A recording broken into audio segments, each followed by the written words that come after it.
नमस्कार. फोडुनी शब्दाचे अंतर वस्तू दाखवे निज सार, तोची गुरु माहेर अनाथांचे.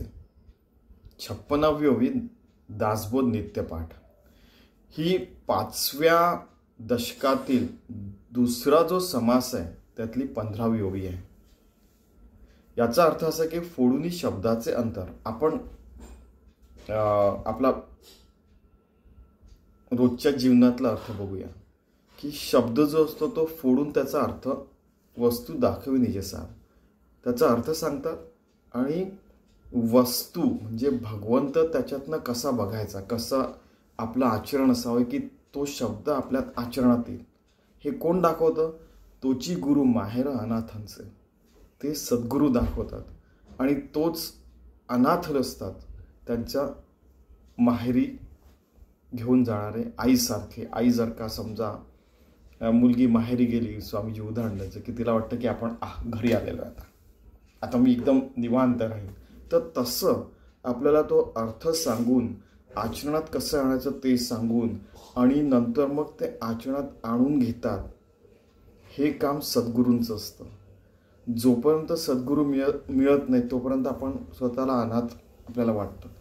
श्रीमंत लोक, अक्षरशः हजारो लोकांमध्ये राहणारे, मोस्ट पॉप्युलर असं वगैरे जरी आपण लोक घेतले तरी त्यांना कुठे ना कुठेतरी वाटतं, असं स्वामीजी म्हणायचे की आपण एकटे आहोत, की सारी दुनिया में रह रहा हूं लेकिन अकेलापन महसूस होता है, लोगों में रह के, असं शब्द आहेत लोकांचे की लोकांमध्ये राहून मला एकटेपणा जाणवतो. त्याचं कारण त्यांना सद्गुरू नसतात. त्यांना अनाथ झाल्यासारखं वाटतं, आपलं कोणीच नाही असं वाटतं त्यांना. ज्यांना सद्गुरू असतात, जे साधनारत असतात, त्यांना कळत असतं आतून की अरे हा तर पूर्ण स्वार्थाचा बाजार आहे, त्याच्यात कोणी कोणाचं नाही आहे. पण आतमध्ये आपल्याला परमार्थ मार्गावर असतात त्यांना माहीत असतं की सद्गुरू भगवंत आपला आहे, बाकी कोणीच आपलं नाही. एका पंडितांनी म्हटलं होतं की स्वार्थाच्या राज्यात सगळे सगळ्यांना फसवतात कधी ना कधी, पण देव आपल्याला फसवत नाही. हे शब्द आहेत अक्षरशः.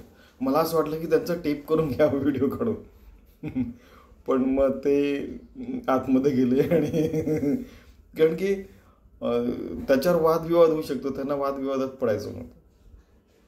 काय तुम्ही आईला पण स्वार्थी म्हणता का वगैरे वगैरे. तुम्हाला तर माहिती की लोक कशावर ऑब्जेक्शन घेऊ शकतात. ते म्हणा नाही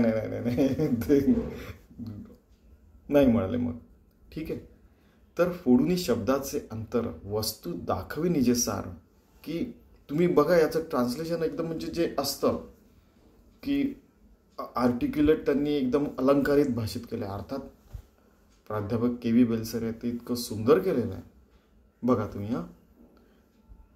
अज्ञान नाहीसे करून आत्मज्ञान पदरात टाकण्याचे कार्य सद्गुरू कोणत्या रीतीने किंवा पद्धतीने करतात त्याचे वर्णन ऐकावे. उपदेश शब्दानेच करावा लागतो, पण अर्थ हे शब्दाचे अंतरंग असते. सद्गुरू प्रथम शब्दावरून अर्थाकडे नेतात. परमात्मा त्या अर्थाचा लक्ष्य असतो. तेच आपले सर्वस्व म्हणजे आत्मस्वरूप आहे. सद्गुरू नंतर अर्थावरून आत्मस्वरूपाकडे नेतात. अशा रीतीने स्वस्वरूपाकडे नेणारे सद्गुरू अनाथ जीवाचे विश्रांती स्थान असतात. ठीक आहे. आपण याचा सारभूत घेतलेला आहे की शब्दाचं अंतर फोडून सद्गुरू आपल्याला भगवंत दाखवतात. प्रत्येक शब्दामध्ये भगवंत असतं. आपण बघितलेलं आहे गीतेच्या, दासबोधाच्या, ज्ञानेश्वरीच्या, इव्हन चांगदेव पासष्टीमध्ये, इतर ग्रंथांमध्ये पण आपण बघितलं आहे. आणि असं दाखवणारं कोण असतं? तोच गुरु माहेर. तो गुरु आपल्याला माहेरी म्हणजे आईसारखं वाटतो आणि अनाथ जीवांचं तेच विश्रांती स्थान असतं. अशा सद्गुरूंशी पण आपण एकरूप होऊ शकतो. त्या भगवंताशी पण एकरूप होऊ शकतो. त्या अनंतकोटी ब्रह्मांड नायकाशी पण आपण एकरूप होऊ शकतो. आपणही योगी होऊ शकतो. विभक्त नसावे तरीच भक्त म्हणावे असे भक्त होऊ शकतो. आणि 24 तास 7 दिवस आणि 365 दिवस, 366 दिवस, 367 दिवस पण येणार आहे 10,000 वर्षांनी फॉर एक्झाम्पल. 1 लाख आणि 1 मिलियन इयर नंतर 368 दिवस पण होऊ शकतो. तुम्हाला माहिती आहे ना की गंमत म्हणून सांगतो की खरा 24 तासाचा दिवस नसतो, 23 तास अजून काही मिनिट, समजा 56 मिनिट आणि काही सेकंद, 57 मिनिट आणि काही सेकंद, त्याच्यात सुद्धा बरेच वेळ आले. तर त्यामुळे मग एक अधिक महिना येतो. मग त्यानंतर मग तुम्हाला माहिती नाही 29 दिवसाचा फेब्रुवारी महिना येतो वगैरे वगैरे असतो. तर त्यामुळे की पूर्ण दिवस आणि पूर्ण आपलं जीवन भगवंताला समर्पित आपण जीवन जगू शकतो. पण हे कोण करून घेऊ शकतं? सद्गुरू. जोपर्यंत सद्गुरू नाही तोपर्यंत या गोष्टी बऱ्याच वेळेला लक्षात येत नाही, असं स्वामीजी आमचे समर्थ रामदासजी म्हणतात आणि आमचे स्वामी माधवनाथ पण म्हणायचे, तुमचे सद्गुरू म्हणत असते की आपल्याला कोणीतरी गाईड पाहिजे प्रत्येक क्षणाला. अरे म्हणजे सिंपल आपल्याला पैसे कमवायला त्याला सुद्धा कोणीतरी गाईड लागतो, कोणाची तरी डायरेक्शन लागते, कोणाचं तरी बघून काहीतरी करून व्हिडिओ ऐकून कोणाचं तरी ऐकून आपण करत असतो. वाम मार्गावर पण गुरु असतात त्यांचे. अरे आणि तुम्ही ते डायलॉग ऐकले असतील ना, अच्छा तू चोरी कर रहा है क्या, कळतंय. तर तसं लेकिन हम पुलिस है हम आपको पकड लेंगे, असं ते तुम्ही सिनेमा किंवा लहान मुलांचे डायलॉग पण तुम्ही ऐकत असाल. एवढ्या छोट्या छोट्या गोष्टींकरता जर का गुरु लागतो. भाषा शिकायला शाळेत जाऊन टीचर लागतात, टीचर म्हणतात बरं, शिक्षिका शिक्षक नाही.